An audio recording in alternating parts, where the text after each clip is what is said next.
The Dharma, incomparably profound and exquisite, is rarely met with, even in hundreds of thousands of millions of kalpas. We now can see it, hear it, accept and hold it. May we realize the true mind of the Tathagata. Today is the second day of this 7-day sesshin, the first sesshin in January 2021. Already, when we have a sense that sesshin is going by quickly, maybe even too quickly, that's a good sign. If it's dragging, then we need to tune in and feel what's going on in that moment, not analysis, but sensation. And the sensation and tuning into the sensation will often give rise to an understanding of what's really going on. And this is important. It's been known for a while now that a child's brain, an infant's brain, is not by any means fully developed when it's born. And in fact, it takes, science really says it takes up to 25 years before our brains are fully developed. That's something we need to recognize as 18, 19-year-olds, because we think we're already grown up. And actually, we still don't have the full capacity in our brains to really consider ourselves fully grown up. But that's not something to be concerned about at the moment. What is the point in bringing this up is that the brains of infants develop, and including the actual physiological brain, but also the sense of who a person is, whether they're safe, whether they're loved. And all of that comes directly from the encounters with the caregivers, particularly the primary caregiver. If the primary caregiver is loving and interacts joyfully and with love to this infant, not necessarily 100% of the time. And sometimes we do get crabby. After all, we're not getting a lot of sleep at that point in our lives. Then the child grows up with a view of life that is, let's say, wholesome, embracing, trusting. But if a child has a caregiver that's abusive or abandons the child frequently, then the child grows up with a distinct sense through conditioning that the world is not a safe place, and that they develop sort of safety protocols as part of that. And if a child grows up with a caregiver that's both loving and then distant, in other words, not relatively consistent, then there's another level of outlook that this child will have, rather than complete distrust in society and in the so-called outside world. But for somebody who's getting mixed messages, then they don't know. It's like Pavlov's dogs, who were trained to salivate upon hearing, what was the classic story is hearing a bell, but it turns out apparently it was actually a metronome being that tick-tock instrument that is used to help musicians keep time. And Pavlov, in that initial experiment, started a metronome before each dog was fed. So there's this tick-tock, tick-tock, tick-tock, tick-tock that precedes every time the dog is fed. And then it gets to a point where he sometimes feeds the dog and sometimes he doesn't feed the dog, even though he still plays the metronome before each meal or potential meal. And the dogs salivate when they hear the metronome, regardless of whether they're going to eat or not, because they assume, based on their conditioning, I mean, that's what did happen, that they will get fed.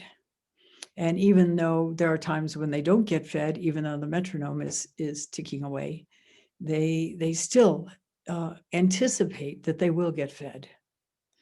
And there are all kinds of things that Pavlov learned and that modern psychologists have begun to realize as well about that situation. So the infant is born and is taken care of or not taken care of or sporadically taken care of by the caregivers.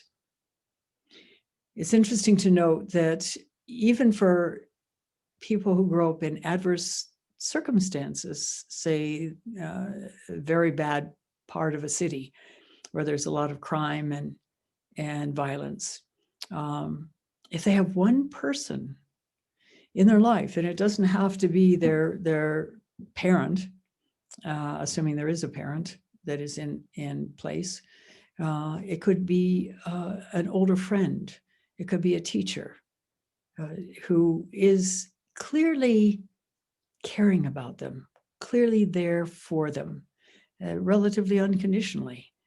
Then, regardless of the outward environment, these kids are able to develop in ways that defy their environment. Other kids who don't get that secondary support end up with a life of crime, in jail, being murdered, I mean, all kinds of things. So what does this say about how we come to view life, our environment, our situation? Do we feel safe? Do we feel like we can trust interactions with other people?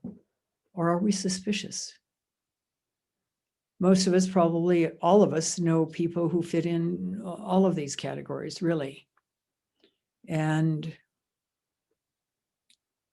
it's something that is relevant to Zen practice as well.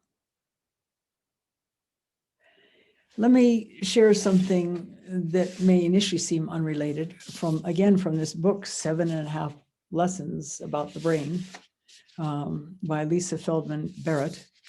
This is in lesson number 4. And it's titled, Your Brain Predicts Almost Everything You Do. A few years ago, I received an email from a man who served in the Rhodesian army in southern Africa in the 1970s, before the end of apartheid. He'd been drafted against his will, handed a uniform and a rifle, and ordered to hunt down guerrilla fighters.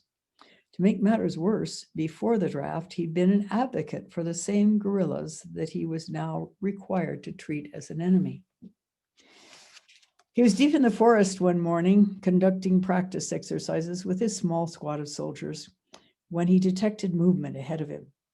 With a pounding heart, he saw a long line of guerrilla fighters, dressed in camouflage and carrying machine guns. Instinctively, he raised his rifle, flipped off the safety catch, squinted down the barrel, and aimed at the leader, who was carrying an AK-47 assault rifle. Suddenly, he felt a hand on his shoulder. "Don't shoot," whispered his buddy behind him. "It's just a boy." He slowly lowered his rifle, looked again at the scene, and was astonished by what he now saw. A boy, perhaps 10 years old, leading a long line of cows. And the dreaded AK-47, it was simply a herding stick. For years afterward, this man struggled to understand the unsettling episode. How had he managed to missee what was right in front of his eyes and nearly kill a child? What was wrong with his brain? As it turns out, nothing was wrong with his brain. It was working exactly as it should have. Scientists used to believe that the brain's visual system operated sort of like a camera, detecting the visual information out there, end quotes, in the world, and constructing a photograph-like image in the mind. But today we know better. Your view of the world is no photograph. It's a construction of your brain that is so fluid and so convincing that it appears to be accurate, but sometimes it's not. To understand why it can be perfectly normal to see a grown guerrilla fighter with a rifle when you're looking at a 10-year-old boy with a stick, let's consider the situation from the brain's point of view. From the moment you're born to the moment you die, your brain is stuck in a dark, silent box inside your skull. Day in and day out, oops, I think I skipped 2 pages here. Day in and day out, it continually receives sense data from the outside world via your eyes, ears, nose, and other sensory organs. This data does not arrive in the form of meaningful sights, smells, sounds, and other sensations that most of us experience. It's just a barrage of light waves, chemicals, and changes in air pressure with no inherent significance. Faced with these ambiguous scraps of sense data, your brain must somehow figure out what to do next. Remember, your brain's most important job is to control your body so you stay alive and well. Your brain must somehow make meaning from the onslaught of sense data it's receiving so you don't fall down a staircase or become lunch for some wild beast. How does your brain decipher the sense data so it knows how to proceed? If it used only the ambiguous information that's immediately present, then you'd be swimming in a sea of uncertainty, flailing around until you figured out the best response. But luckily, your brain has an additional source of information at its disposal, memory. But then also, as it turns out, memory is constantly being reconstructed. In other words, you're not pulling a photograph out of the file cabinet in your brain that is your memory of some incident that happened. You go to try to remember something and your brain conjures it up again, influenced by everything that has happened since. Now, what does this say about reality? It's a very pivotal point in our Zen practice when we realize inherently that we cannot trust our thoughts. Because we can't. Thoughts are useful for certain kinds of endeavors, but they also can get us in a lot of trouble. Given that we develop as human beings through conditioning, those early months, years, and beyond that, have given us a sense of what the world seemingly out there is. And so we react based on that conditioning. But as you've already heard, that's not reality.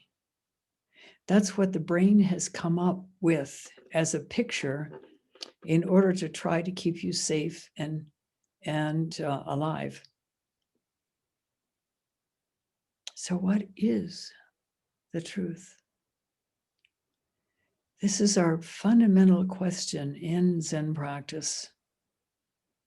And it's a vital one because, as it says actually in the Bible, the truth shall set you free.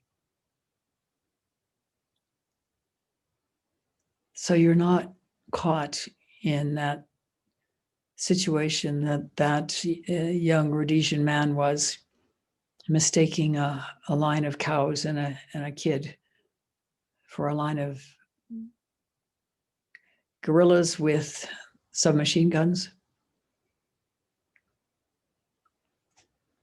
What is the truth in each moment?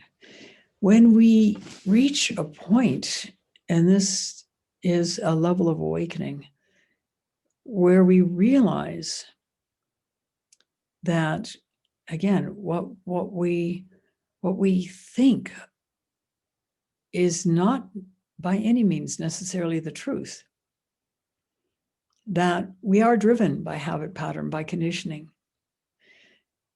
And we begin to see the power of that conditioning. We begin to see the details of that conditioning, or I should say the results of the details of that conditioning. It's so easy to mistake a situation because of our assumptions about it, because of what our brain conjures up based on our history and our conditioning, to assume it is. Many, many years ago, when I was in grade school, we were, of course, not in the modern version of school back then, in the 1940s. We were in a school, which all schools were back then, where everybody sat in rows of desks. And I don't know whether this was a Canadian situation or whether it would have been true in the United States as well. I don't think it would have been, because when I finally returned to the United States when I was in 6th grade, we didn't sit with our hands clasped on the desk when we weren't actively writing something. And that is what we were doing in Canada. And in the row next to me, right approximately at my desk level in the line, there was a little girl who was clearly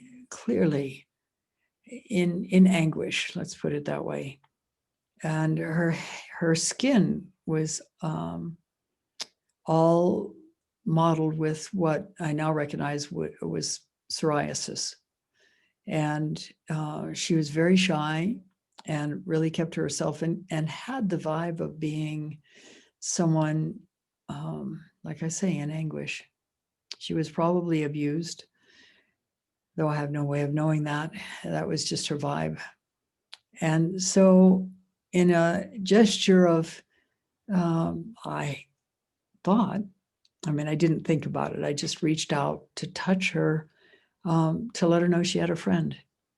And immediately she reacted, calling out to the teacher, saying I was trying to hurt her. I wasn't trying to hurt her. I just gently reached out and touched her. But her perception was that I was trying to hurt her, which means most likely there were people in her life who had done exactly that. We can so easily misinterpret the intentions of other people. And as a result, we have murders and wars and all kinds of suffering as a result of that. So what is the truth? If we can't trust our thoughts, if we can't trust our conditioning, if what comes into our brain is this miscellaneous barrage of sensory data, how do we know what's what? Buddhism teaches that there's a place of deep, profound knowing. Knowing with a capital K. A knowing that is accurate.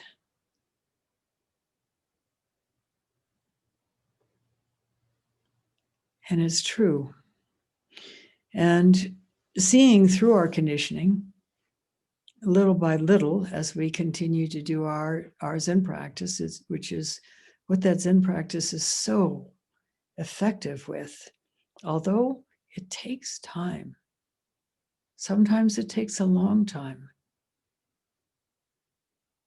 I remember a student at Rochester. He wasn't at Rochester, he actually lived in Buffalo, but he would come to every single sesshin, which was pretty amazing given that he had a job. He was an art teacher. He would also be there at every Sunday morning sitting. Buffalo was an hour drive on the freeway away from Rochester. And it didn't matter what kind of weather. And in Rochester and Buffalo, the weather can be unbelievably fierce, particularly in winter. I remember when my older son was going to get married to a woman in Buffalo, and they picked 2 dates for the wedding. And it's a good thing that they got married on the first one, because the second one was a little bit later in the year. And there were overnight, there was 8 feet of snow fell in the Buffalo area. People were stranded. Randy tells me that that's when the best of people in Buffalo comes out, and people just open their doors and let strangers sleep on their sofas because they couldn't get home, not somehow driving through a wall of 8 feet of snow. And yet John would come regularly. Now, I don't recall whether he came in times when there was 8 feet of snow, but in fact, he probably couldn't. But nonetheless, he came regularly to sesshin, regularly to sitting. He was dedicated. And he told me that after 13 years of a constant Zen practice, really sincere and deep Zen practice, he went into Doksan with Mitra-roshi, and he was feeling really down. He said, Mitra-roshi, I've been practicing for 13 years and no kensho. And Mitra-roshi said, 13 years? 30 years? And John said, at that point, suddenly it didn't matter anymore. It took him 7 more years before he actually did have a kensho experience. And then it was quite deep. Joshu, the famous Joshu of Does a Dog Have the Buddha Nature in Tang Dynasty, China, trained for 40 years. It doesn't matter how long it takes, because each moment we give ourselves to this Zen practice, to this reaching into this mystery of what is reality, who are we really, work is being done. It's not necessarily obvious to us. It's obvious to our teacher, but it's not obvious to us. And this is why faith is so important in practice. Yesterday, you heard about the Native Americans who teach their children when they have questions to go into the forest and be silent and silently reach within themselves for the question. And if they did it for a long enough time, the bushes and the trees would give them their answer. And we're no different, except that our culture emphasizes intellectual prowess rather than working with intuition and a deeper level of understanding. But nonetheless, through that miraculous sesshin, that extended out breath, coupled with the perplexity, the need to know, and hopefully I've given you some perplexity in the last few minutes, we can, with patience, with reaching really in the dark, beyond anything known, we will begin to see where we are caught. We'll begin to see where our conditioning is driving our outlook on life, our assumptions about ourselves and others. And as we see them, something odd comes forth, and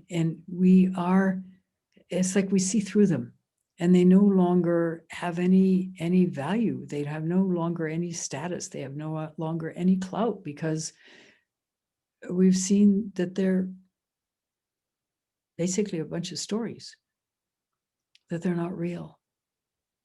And so to try to keep them in place makes no sense whatsoever. So it's easy to let them go. And as we continue that, it's almost like I have this image of each of us developing as we grow Velcro. And you know the Velcro comes in two parts. It's the kind of hooky part and the soft, fluffy part. And we get upholstered in one or the other, not usually both.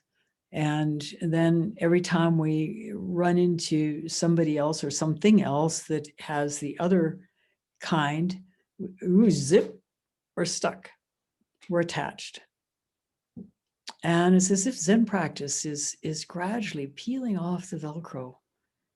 So then it doesn't matter if we're going up against the opposite type of Velcro.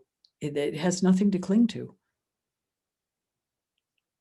In this way, we find our life changing in positive ways because of the practice. And every time you extend that out breath, you're letting go